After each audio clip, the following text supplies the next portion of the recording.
രക്ഷിപ്പാൻ കഴിയാവണ്ണം യഹോവയുടെ കൈ കുറുകിയിട്ടില്ല, കേൾപ്പാൻ കഴിയാതവണ്ണം അവന്റെ ചെവി മന്ദമായിട്ടുമില്ല. നമ്മുടെ പ്രശ്നങ്ങളെ, നമ്മുടെ പ്രതിസന്ധികളെ, നമ്മുടെ ആവശ്യങ്ങളെ, നമ്മുടെ ആഗ്രഹങ്ങളെ, നമ്മുടെ എല്ലാ നമ്മുടെ സാഹചര്യങ്ങളെയും കേൾപ്പാൻ കഴിയാതെ അവന്റെ ചെവി മന്ദമായിട്ടില്ലെന്ന്. കേൾക്കുന്നു എന്ന് ഉറപ്പുണ്ടെങ്കിൽ, കേട്ടു എന്ന് ഉറപ്പുണ്ടെങ്കിൽ രക്ഷിക്കുവാൻ നമ്മുടെ കരം, ദൈവത്തിന്റെ കരം നമ്മൾക്ക് വേണ്ടി ഇറങ്ങി വരും. നമ്മുടെ കണ്ണുനീര്, നമ്മുടെ പ്രാർത്ഥന, നമ്മുടെ ദൈവത്തോടുള്ള നമ്മുടെ നിലവിളി ദൈവസന്നിധിയിൽ എത്തിയാൽ, ദൈവത്തിന്റെ കരത്തിൽ കേട്ടാൽ, ഇന്ന് നീ അഭിമുഖീകരിക്കുന്ന ഈ പ്രശ്നത്തിനകത്ത് കർത്താവിന്റെ കരം ഇറങ്ങി വരും. അതുകൊണ്ടാണ് ഇവിടെ എഴുതി വെച്ചിരിക്കുന്നത്, രക്ഷിപ്പാൻ കഴിയാതവണ്ണം യഹോവയുടെ കൈ കുറുകിയിട്ടില്ല. ആമേൻ, ഹല്ലേലൂയ. പലരുടെയും കൈ കുറുതായിരിക്കുമ്പോൾ, പലതിനും കൈയുണ്ടായിട്ടും കണ്ണുണ്ടായിട്ടും ചെവിയുണ്ടായിട്ടും ഒക്കെ അതൊക്കെ മൗനമായിരിക്കുമ്പോൾ, ഇന്ന് സ്വർഗത്തിലെ ദൈവം നിന്നോട് ദൂത് സംസാരിക്കുന്നു, രക്ഷിപ്പാൻ കഴിയാതെ വണ്ണം യഹോവയുടെ കൈ കുറുതായിട്ടില്ല. ഹല്ലേലൂയ.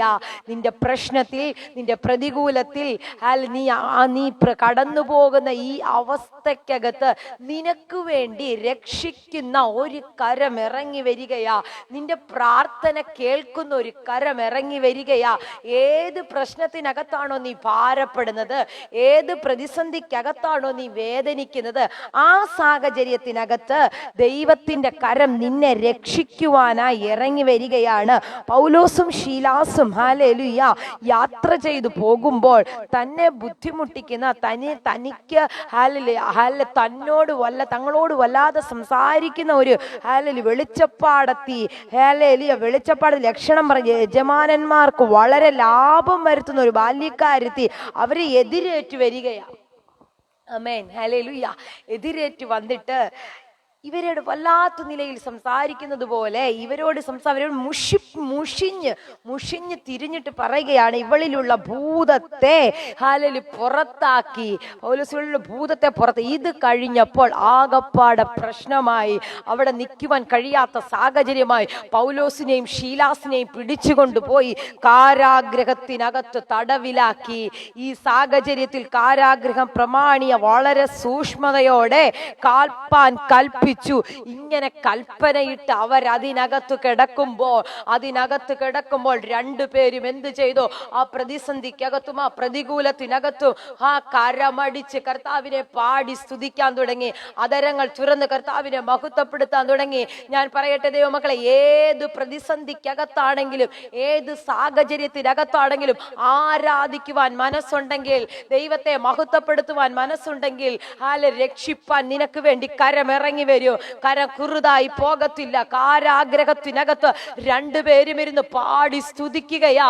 ഹല്ലേലൂയ. ആ സാഹചര്യത്തിനകത്ത്, കാരാഗ്രഹത്തിനകത്ത് അവർക്കൊരു വിടുതൽ വെളിപ്പെട്ടെങ്കിൽ, ഇന്ന് ഞാൻ പറയട്ടെ, രക്ഷിപ്പാൻ കഴിയാതെ വണ്ണം യഹോവയുടെ കൈ നിനക്ക് വേണ്ടി കുറുതായി പോകത്തില്ല. നിന്റെ ഏത് പ്രശ്നത്തിനകത്തും, ഏത് സാഹചര്യത്തിനകത്തും, കാരാഗ്രഹത്തിനകത്താണെങ്കിൽ പോലും നിനക്ക് വേണ്ടി ഇറങ്ങി വരുവാൻ. Hallelujah, hallelujah, hallelujah, hallelujah. ഇന്ന് രാത്രി എത്ര പേർക്ക് ഈ ദൂതിനൊന്ന് ആമേൻ പറയാൻ സാധിക്കുന്നുണ്ട്? എൻ്റെ തകർന്ന അവസ്ഥയ്ക്കകത്ത്, ഞാൻ തകർച്ചയുടെ അവസ്ഥയിലൂടെ കടന്നുപോയാലും എനിക്ക് വേണ്ടി ഇറങ്ങി വരുന്ന ഒരു ദൈവമുണ്ടെന്ന്, ഞാൻ വിളിച്ചപേക്ഷിക്കുന്ന ദൈവത്തിന്റെ കരം കുറുതായിട്ടില്ല. ഞാൻ വിളിച്ചപേക്ഷിക്കുന്ന ദൈവത്തിന്റെ കരം കുറുതായിട്ടില്ല. ഞാൻ ഏത് സാഹചര്യത്തിലും, ഏത് അവസ്ഥയിലും, ഏത് പ്രതികൂലത്തിനകത്തും, ഏത് ഹല്ലേലൂയ സമയത്ത് വിളിച്ചാലും, ഏത് ടൈമിൽ നീ വിളിച്ചാലും, നിനക്ക് വേണ്ടി ഇറങ്ങി വരുവാൻ, നിനക്ക് വേണ്ടി ഇറങ്ങി വന്ന് നിന്നെ ആ സാഹചര്യത്തിനകത്ത് നിന്ന് പുറത്തു കൊണ്ടുവരുവാൻ. ആമേൻ, ഹല്ലേലൂയ. പാടി സ്തുതിച്ചപ്പോൾ ഹല്ലേലൂയ കാരാഗ്രഹത്തിന്റെ അടിസ്ഥാനങ്ങൾ കുലുങ്ങാൻ തുടങ്ങി. ഇന്ന് രാത്രി ഞാൻ പറയട്ടെ, അങ്ങനെയുള്ള ആരാധന നിന്റെ അകത്ത് വെളിപ്പെടുന്നെങ്കിൽ, അങ്ങനെയുള്ള ദൈവത്തിന്റെ ഹല്ലേലൂയ സാന്നിധ്യം നീ തിരിച്ചറിയുന്ന വ്യക്തിയാണെങ്കിൽ, ഹല്ലേലൂയ നിനക്ക് വേണ്ടി കാരാഗ്രഹത്തിനകത്തും കരമിറങ്ങി വരുമോ. ആരാധന ശക്തമാകട്ടെ, ആത്മാവിൽ കയറി വരട്ടെ, ആത്മാവിൽ ആരാധിച്ച് ദൈവത്തെ മഹത്വപ്പെടുത്തുവാൻ ഹല്ലേലൂയ ഇന്നൊന്ന് തീരുമാനമെടുക്കുന്നെങ്കിൽ ദൈവത്തിന്റെ കരം നിനക്ക് വേണ്ടി ഇറങ്ങാൻ തുടങ്ങും. പക്ഷെ ആരാധന ശക്തമാകണം. കാരാഗ്രഹത്തിന്റെ അടിസ്ഥാനങ്ങൾ ഇളക്കി മറിയുന്ന തക്കതായ നിലയിലുള്ള ആരാധന അവർക്കകത്തു നിന്ന് വെളിപ്പെട്ട്, എവിടെയാ നോക്കിക്കുക, അവരുടെ സാഹചര്യം നാളെ എന്താകുമെന്നറിയത്തില്ല, നാളത്തെ അവസ്ഥ എന്താണെങ്കിലും അവർക്കത് പ്രശ്നമില്ല. അവരിയ്ക്കുന്ന ടൈമിലും ആ പ്രതികൂലത്തിനകത്തും അവർക്കൊരു കാര്യം അറിയാം, ഞങ്ങളെ വിടുവിപ്പാൻ ഇറങ്ങി വരുന്ന ഒരു കരമുണ്ട്. ആ കരം ഒരിക്കലും കുറുതായി പോകത്തില്ലെന്ന്. Hallelujah, hallelujah. ഇന്ന് രാത്രി ഞാൻ പറയട്ടെ, തകർച്ചയുടെ അവസ്ഥയിൽ ഇരുന്നാല് പാടി സ്തുതിക്കാൻ പറ്റുമോ, ആരാധിക്കാൻ പറ്റുമോ? ഹല്ലേലൂയ. അങ്ങനെയെങ്കിൽ നീ ആ കരം കാണാൻ ഇടയാകും. നഷ്ടങ്ങളിൽ ഇരിക്കുമ്പോഴും പാടി സ്തുതിക്കുവാൻ, ഹല്ലേലൂയ, ഹല്ലേലൂയ. നഷ്ടങ്ങളിലാണെങ്കിലും ഹല്ലേലൂയ പാടി സ്തുതിക്കുവാൻ മനസ്സുണ്ടെങ്കിൽ നിനക്ക് വേണ്ടി ഒരു കരം ഇറങ്ങും. ഹല്ലേലൂയ. ആ ഒരു നിലയിലേക്ക് ദൈവം നിങ്ങളെ ഉയർത്തട്ടെ.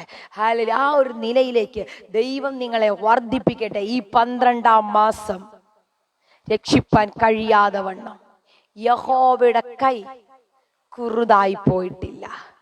കേൾപ്പാൻ കഴിയാതെ വണ്ണം ചെവി മന്ദമായിട്ടില്ല. നിന്റെ പ്രാർത്ഥന കേൾക്കുന്ന ഒരു ദൈവമുണ്ട്. ഹല്ലേലൂയ. ആരും നിന്നെ കേട്ടില്ലെങ്കിലും, ആരും നിന്നെ മനസ്സിലാക്കിയില്ലെങ്കിലും നിന്റെ പ്രാർത്ഥന നന്നായി അറിയുന്ന ഒരു ദൈവം, നന്നായി മനസ്സിലാക്കുന്ന ഒരു ദൈവം, ആ ദൈവത്തിന്റെ കരങ്ങളിൽ സമർപ്പിച്ച് പ്രാർത്ഥിക്കുന്ന ദൈവജനത്തിന് വേണ്ടി തക്ക സമയത്ത് അവൻ നിന്നെ ഉയർത്തേണ്ടതിന് അവന്റെ ബലമുള്ള കൈ കീഴിൽ ഒന്ന് താണിരിപ്പിൻ. ഒന്ന് താണിരിക്കാൻ തയ്യാറാണെങ്കിൽ നിനക്കൊരു തക്ക സമയമുണ്ട്. നിനക്ക് വേണ്ടി